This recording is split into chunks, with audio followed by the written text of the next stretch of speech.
Hey everyone, if you're new here, my name is Nikki. In 2022, I built an off-grid wood-fired sauna on a 5x8 trailer with zero building experience. This project was one of the best things I've ever done, but it didn't come without its challenges.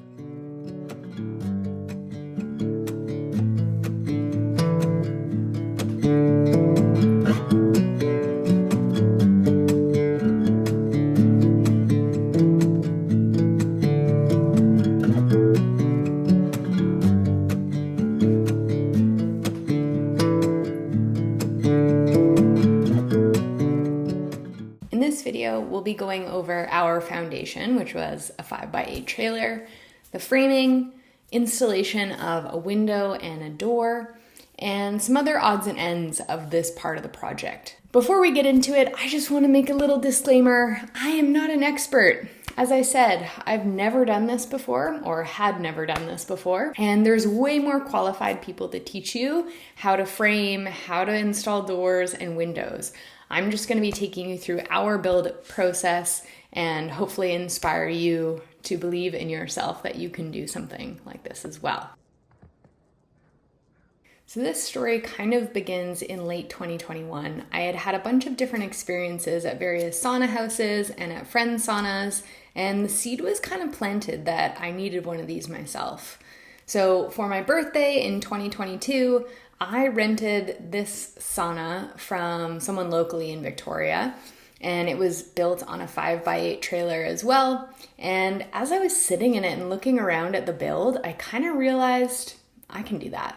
Because we were renting the property we were living on, we didn't want to build one on a concrete pad in the backyard, and we were trying to evade some bylaws. Now, building a sauna on a trailer is not illegal in Victoria, BC. Found ourselves in this lovely little gray zone where we got to kind of avoid some bylaws, avoid needing permits, and build what we wanted to build and also be able to bring it with us one day when we move. I had contemplated buying a barrel sauna or some other sauna kit and putting it on a trailer, but the more research I did and having experienced a barrel sauna, I kind of realized there was more downsides than upsides. For one, its shape is really beautiful and aesthetically pleasing, but functionally, it's kind of a pain in the ass. If you want to lean back, you have to either sit at either end because most of the walls are rounded and you just end up in this like awkward hunch position. And I didn't want that. We had also been in a friend's who was a little bit older and it had expanded and contracted a whole bunch. And there was actually gaps in the wood on really, really cold nights when they would use it, and cold air would just flow in. And that's kind of the opposite of what you want in a sauna. So after doing that little bit of research, we decided that we wanted to build one ourselves on a trailer. And we went with a wood-fired stove, obviously because that made it more mobile, and we didn't want to have to deal with the headache of upgrading our electrical panel and system.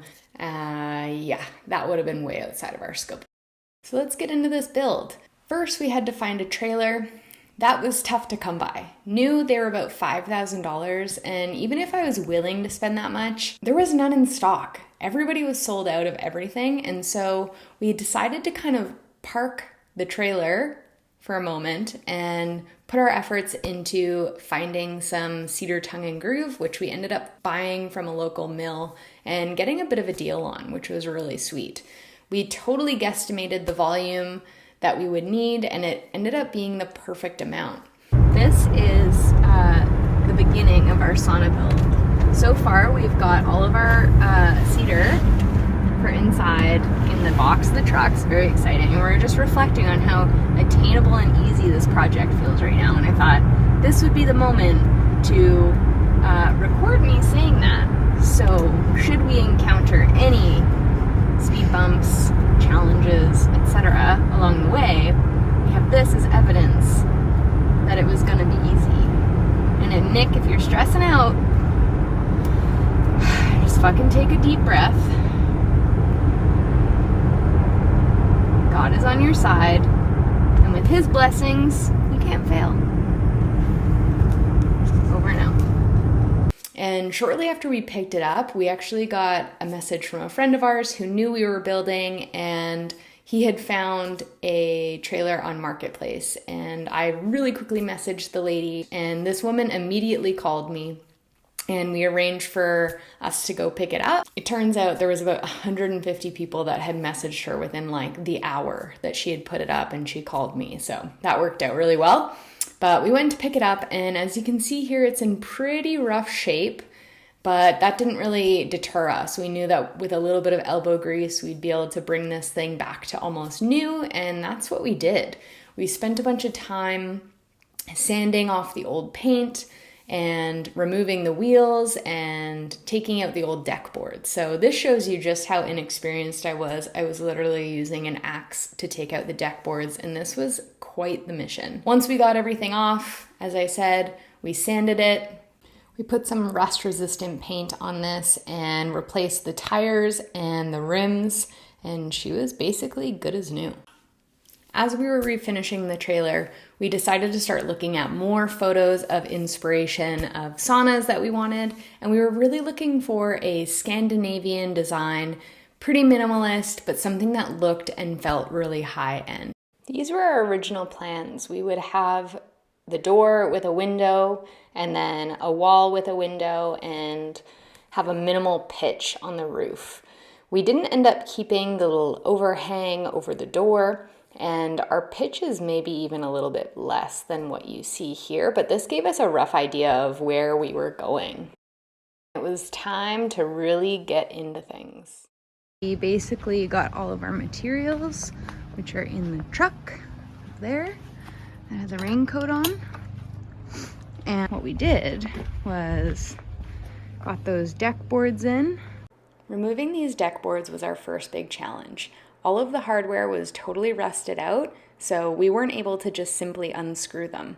We had to take axes and saws and basically pry them out. And before we ever did that, we sealed off these wheel wells, which it's hard to see right now, but in behind this wheel, normally it's open, and we've sealed it with these metal sheets that we painted black. Got everything else loaded in there.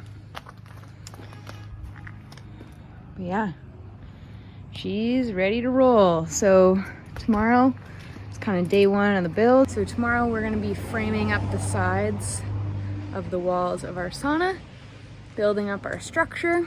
We've got all of our materials in the truck, and yeah, we're gonna be building a little sauna on my little 5x8 trailer. It's gonna be good. Barely. This will be good. This will be a good shot for sure. Are we on? We're on. We're very capable, and we got this, even though neither of us have building experience. If those fuckers on YouTube can figure it out, so can we. If the people on YouTube can figure it out and teach us how to do it, then we can do it. First time, it'll be perfect. Nice and square. Secure. Sturdy. There's a million steps, but it's a labor of love. I forgot the B there. Labor. Good night. So after a good night's sleep, it was time for a fit check and getting into framing. So again, I had no idea what I was doing. Literally, this was the first time that I had ever used a miter saw. We had all of our material, and fortunately our friend was willing to show us every step of the way. We used this Resisto joist guard on the bottom plate of each of the framed walls, just as an extra added moisture barrier. And by the end of the day, we had 3 walls. Things were really coming together, and that kept us pretty motivated to keep going. Okay, last wall. Woo! Door wall going up. It's pretty great. So some of you will realize that this is really quite overbuilt for what it's going to be. We built the structure as though you would a home, and that's probably overkill for this off-grid wood-fired sauna, but we were learning and wanted to do it well, and overkill was kind of the name of the game. We fastened each of the walls to the metal frame of the trailer. We chose to do it like that so we wouldn't lose any space by putting the framing inside. And we were all set to go. They're framed. Beautiful, beautiful work. That's our window. This is our door. Welcome to the sauna.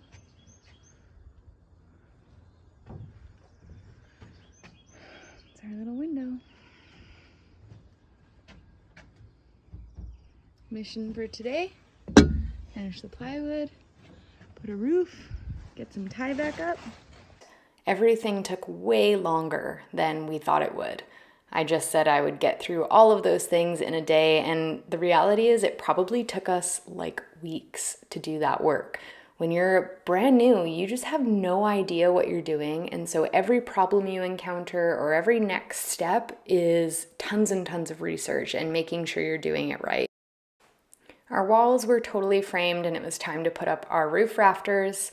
And this took quite a bit of time and finagling, but once we got it, I tested them with some chin-ups, and yeah, they are sturdy, and I am one happy camper at this point. We used some Simpson strong ties and hurricane ties to mount our rafters to our walls, and she was, once again, totally overbuilt. Feels like home. Woo! Okay, today we are removing these guys and then putting these guys in so that it can be level, because we are going to put our siding on and put in our window shortly. These scissor jacks were like $150 and were such a great addition to the trailer. They helped us really level the surface and actually made it even more stable for when we were walking in and out. They're still on the sauna today, and they're great for when you park it and you want to get it as level as possible. And we are cutting plywood today, and we are siding this guy.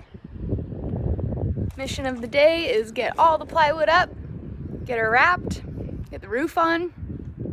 Ordered some siding and roofing today.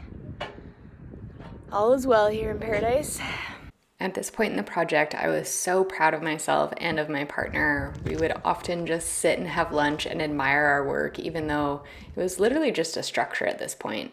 We spent lots of evenings working, and honestly, I think I spent every waking hour thinking about it.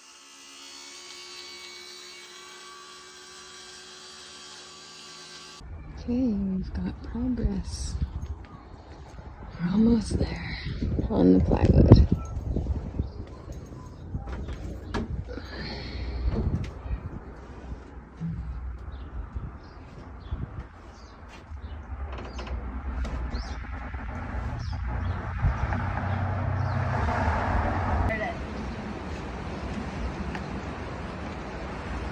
The last of the plywood on the exterior walls. Bam. There's about 700,000 nails in this sucker. Screws?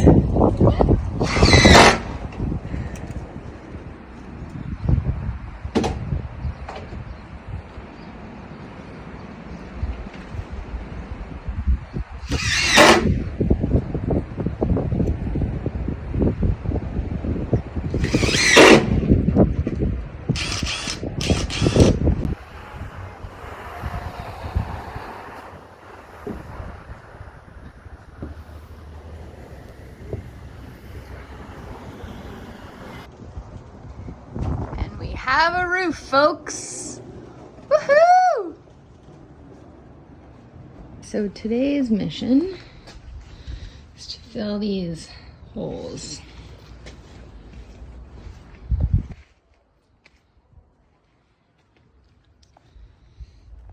So because we built our structure on top of the railing of the trailer, we're gonna be filling in those bottom holes with some plywood and a little bit of insulation.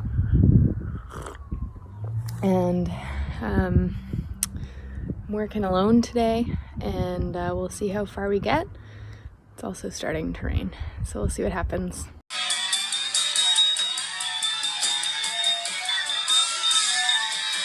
Filled these gaps. In hindsight, we wish we actually put the foam board in first and then had the full sheet of plywood just tie into that lower half. And I think it might be useful to seal it. Talk about the tools you're using. Screws to drill holes into metal. Sorry, a drill to screw holes. Wait, a drill to drill holes in the metal. A drill to drill holes in the metal, and then an impact driver. These things are the best to put in our self-tapping screws. Okay, so we've got our little side gaps all closed off here. Working on how we're gonna fur it out. So we needed that bottom part of the trailer to be flush with the rest of the plywood. So we furred it out with this scrap wood so we can put some foam board and, as you can see here, add our layer of tyvek to that lower half. It's really important that you start on the top of your structure with the tyvek, and if you need to do layers, layer it as we are here. Otherwise, you may get moisture dripping in behind it. Okay, so we got our sides wrapped. And next we're doing the window. Woo! And Jen is fired up. Stoked. You! When you're installing the window, it's really important to cut into the tyvek in the way that Jen is here.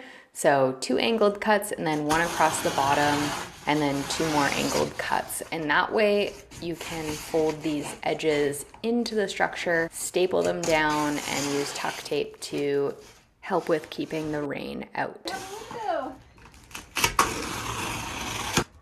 Maybe. Hi, we got a window. Okay, we got this little sucker in here. And then Jen's gonna do some sort of cutting thing. A little slicey McGee. Quite an angle. Got it, nice.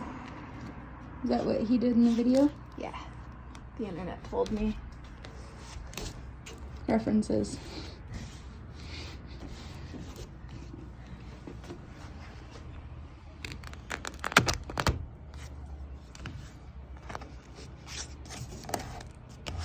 We needed to do something today that would be very satisfying, and so we're installing our window.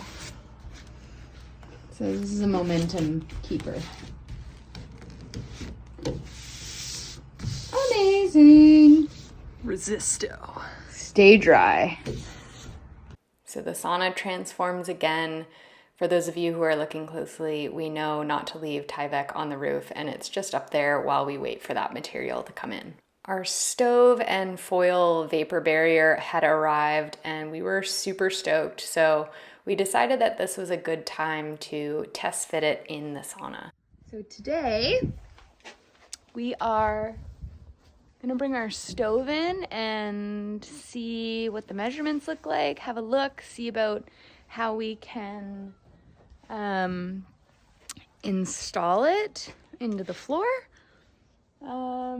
Yeah, and just kind of get a sense of it. We need some momentum here, so we're gonna do something exciting, and that's the plan. Anything else, Jen? Feeling stoked. Feeling stoked. Because it's a mobile sauna, we needed to figure out a way to mount the stove to the floor, and that's why we were taking these kind of photos, just to see what it was like underneath and play with some ideas about how we could do that. Mount here, brackets, and mount here, brackets. Good morning. We have had some halted progress for a few days and more like a week or so, and we are getting back into it today. It's gonna be a great day. We are opening our sauna door. We purchased this Cedar sauna door from the same supplier that we purchased the window from. Both have tempered glass in it, and the company is called Homecraft Saunas, and they're based out of Vancouver. And if you're wondering about the price breakdown, I've put that in the description below of the materials to date in this video. There's definitely cheaper ways to do it, and this is what worked for us. We really wanted a door with glass in it, and to build that ourselves, it was going to be really chunky and bulky, and we just weren't up for that. So we decided to pay for the door and the window separately, and I'm really glad we did. The product turned out really nice. How's it feel? Pretty exciting. What do you think? Beauty. Woo! She's a beauty.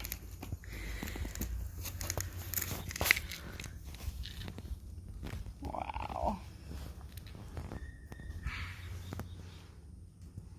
It's built with cedar, has tempered glass, and came with all the trim and handles that we need to finish it. We assembled the door frame using wood glue and finishing nails, added some resisto to the frame, and it was time to install it. And man, this really transformed the whole project and was another momentum generator in the whole build. Again, this was a really difficult task, and this time lapse is going to make it seem like it was really breezy, but we had never done this, and we were working with a not quite totally perfect structure, so it made for a very difficult installation.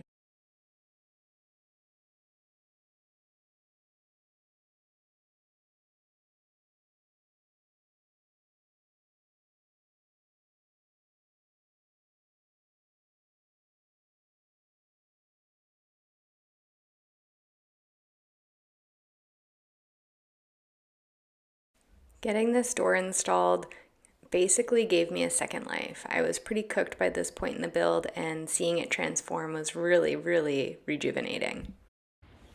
Okay, good morning. We have a door. So today is going to be about kind of making it as perfect as possible. We got our little handle on here. I'm gonna put another handle here, but she's in there and it's exciting. So we will today be staining or sealing both, putting great stuff in these little seams just to waterproof it a little more. Put our other handle on, and yeah, get in great stuff in there. We've got a friend coming by to help us make sure that it's all the way we want it to be. But yeah, we're dialed. This was the sealant we used. It's clear, it's non-toxic, and is essentially going to preserve the life of the wood. Apparently it was cold enough to wear a toque this day, but not warm enough to wear a shirt, and I'm sure you can understand that. We used this sealant to seal the window frame and the door inside and out, and it really brought out the natural tones of the wood. I'll link the product in the description below. Okay, it's evening time. Yesterday we did a whole bunch of work. We stained the door, we made final adjustments. By stained, I mean sealed. We great stuffed around the windows and around the door frame. And today we are putting in the bench blocking so that we can secure our benches, the blocking for the chimney, and hopefully the electrical. Yep. Okay, team, so today I am getting rid of all of this stuff. We've already done that part, but we went a little overkill on the foam. So I've got a bunch of stuff to vacuum up, getting her all prepped for insulation. We've got our bench blocking in, we've got our holes for our electrical. So we're getting close. Yeah, the installation will be this weekend. Our siding came in, so we'll get started on that and Just roll with the flow. Flow with the roll. That brings us to the end of this episode of the sauna build. In the next episode, we're going to be getting into insulation, vapor barrier, hot topics in the world of sauna making, what we did for our floor. We'll talk about the stove we chose. We'll talk about how we're building our benches and installing them. And we'll get into all of the sexy parts like the cedar tongue and groove and finishing details. So thanks for watching this whole thing. If you're still here, praise you. I know this footage is not the greatest, but I needed to throw something together with it because it was such a passion project and I'm so proud of it. Thanks for tuning in. I'll see you in a week or two with the next video. If you have any questions or you want me to address anything really specific, drop it in the comments below and I'll do my best to get to it before the next video comes out. If you enjoyed this video or maybe you learned something, please like and subscribe. It'll go a long way in supporting me in my next stream, and you can continue following the journey of the sauna build. Buddy, we built the sauna before we knew you, before we had you in our life. Yeah, it was our project before you, because you were a bit of a project, weren't you? A little bit of a project. But you're a good boy.